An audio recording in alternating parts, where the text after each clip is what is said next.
Okay, turo ko po sa inyo kung papaano nyo po i-activate yung Handpass ATM card nyo. Okay, so pupunta po kayo dito sa Handpass card. Ito pong nakikita nyo yung binibilugan ko sa screen.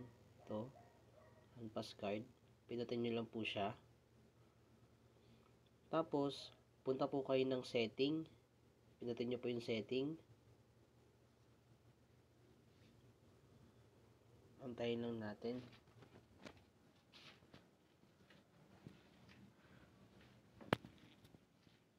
Pag napindot nyo po yung setting, may lalabas po dyan sa screen nyo.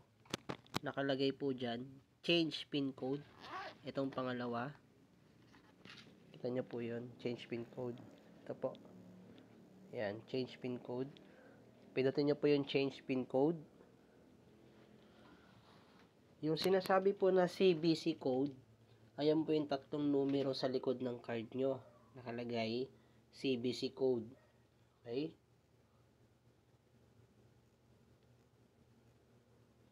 Tapos, sa new card password po, kayo po yung gagawa ng gusto nyong password or yung ATM pin. 4 na numero po yan.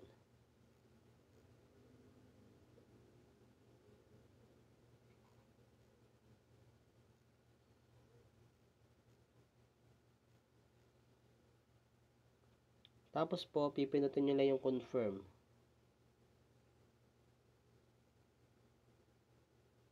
Pag lumabas na po yung your PIN code has been changed, okay na po yan. Activated na po yung Handpass ATM card nyo.